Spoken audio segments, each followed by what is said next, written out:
डायन। किसी भी काम को करने से पहले हम हमेशा बड़ों का आशीर्वाद लेते हैं। आशीर्वाद न सिर्फ हमारे काम को शुभ बनाता है, बल्कि हमें आने वाली हर मुसीबत से हमारी रक्षा करता है।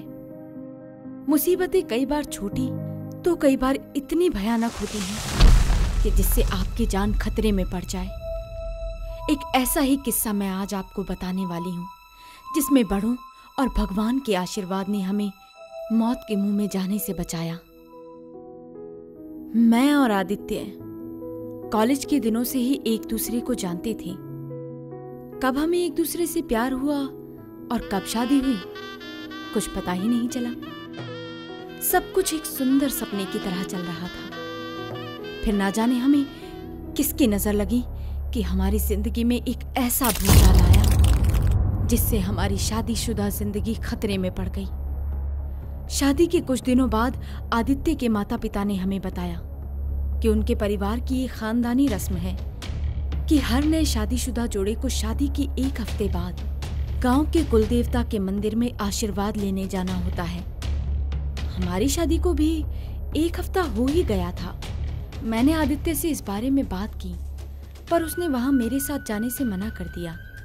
वो इन सब बातों में ज्यादा विश्वास नहीं करता था, पर मैंने उसे किसी न किसी तरह से जाने के लिए मना लिया।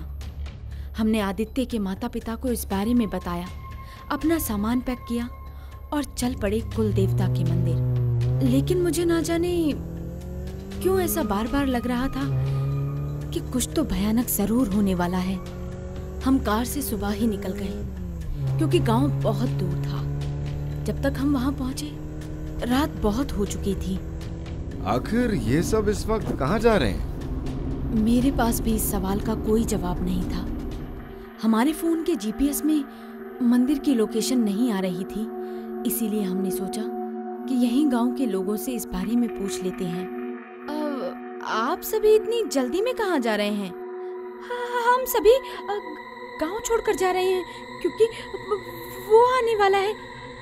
इतना कहकर वो वहां से निकल गई। मैंने उसे रोकने की बहुत कोशिश की, पर उसने मेरी एक भी नहीं सुनी।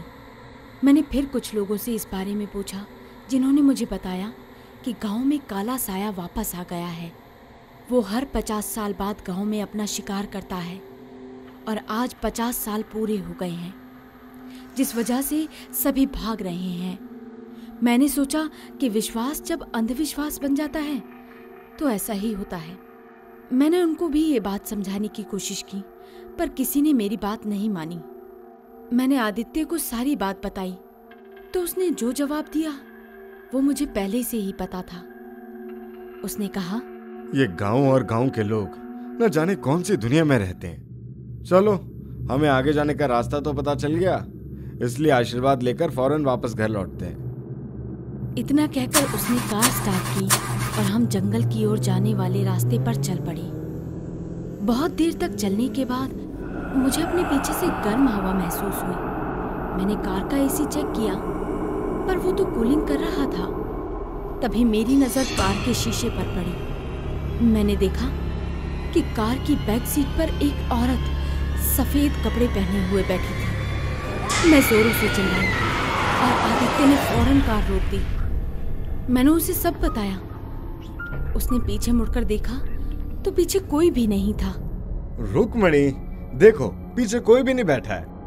एक पल के लिए मैंने भी मान लिया था कि ऐसा कुछ भी नहीं है, लेकिन वो आने वाली मुसीबत का एक इशारा था जिसे मैं बिल्कुल भी समझ नहीं सकी।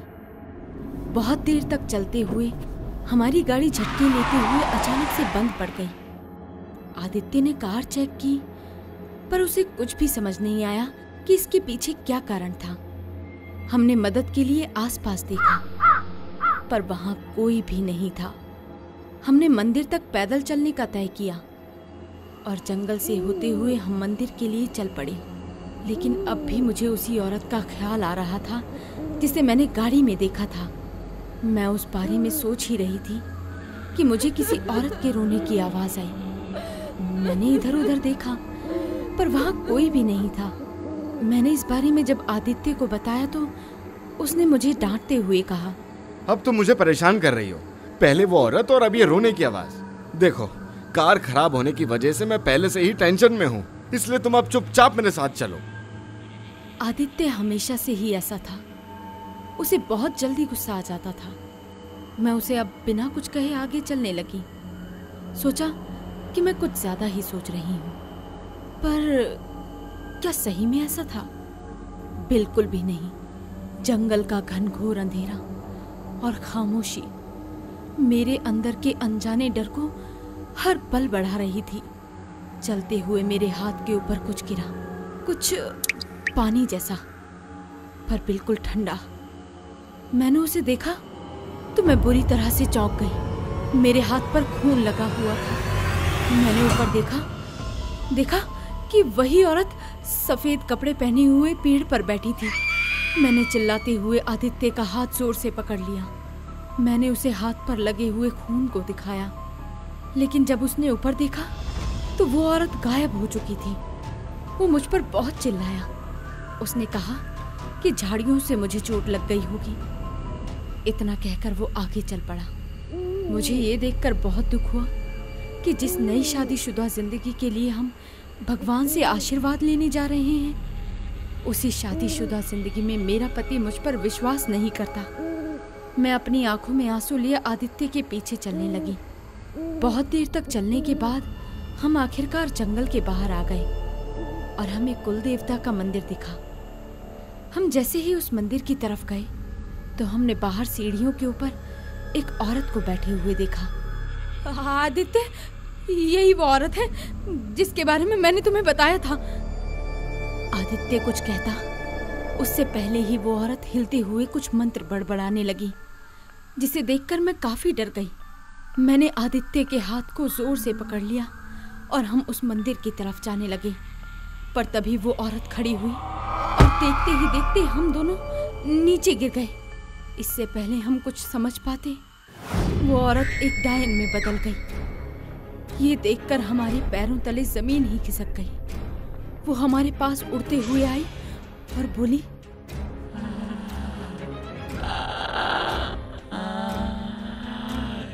इस बार शिकार खुद मेरे पास आया है।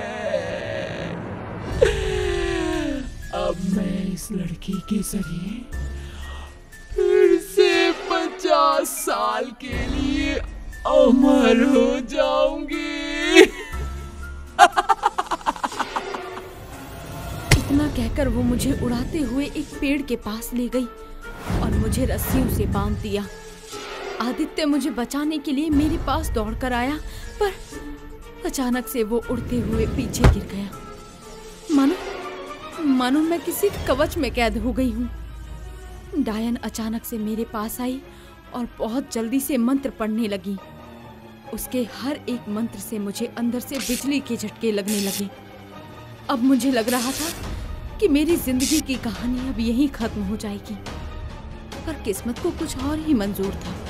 भगवान के घर किसी का आज तक बुरा हुआ है? आदित्य ने डायन से मुझे छुड़ाने की बहुत कोशिश की, पर सब बेकार। डायन ने बताया कि वो हर 50 साल बाद किसी जवान लड़की की बलि देती है ताकि वो अगले 50 साल तक जिंदा रह सके। मैं समझ गई कि ये वही काला साया है जिसके बारे में सभी गांव के लोग बात कर रहे थे। मैंने आदित्य को भाग जाने के लिए कहा, पर उसने मेरी एक नहीं सुनी। पता नहीं उसके मन में क्या सूझा, वो फौरन भागते हुए मंदिर के अंदर चला गया। मैंने सोचा कि अच्छा ही हुआ कि आदित्य चला गया, अब वो मेरी दर्दनाक मौत नहीं देख पाएगा। लेकिन मेरा सोचना बिल्कुल गलत था। मैंने देखा कि आदित्य अपने हाथ में त्रिशूल लिए मंदिर में से बाहर आया। वो दौड़ते हुए डायन की तरफ आया और त्रिशूल को उसके शरीर में घोंप दिया। डायन बहुत बुरी तरह से चिल्लाई और तेज रोशनी के साथ वो गायब हो गई। उसके जाने के बाद मैं आजाद हो चुकी थी। आदित्य ने बताया कि डायन ने हमें मंदिर में अंदर आने से रोका था, इसीलिए उसे लगा कि मंदिर के अंदर ही डायन के खात्मे का कोई उपाय होगा। इस कारण उसे त्रिशूल का आइडिया आया। अपने लिए आदित्य के इस प्यार को देखकर मेरी आंखों में खुशी के आंसू आ गए। हमने साथ में मंदिर में जाकर कुलदेवता का आशीर्वाद लिया। मैंने मंदिर में भगवान को मुझे इतना प्यार करने वाले पति देने के लिए धन्यवाद कहा।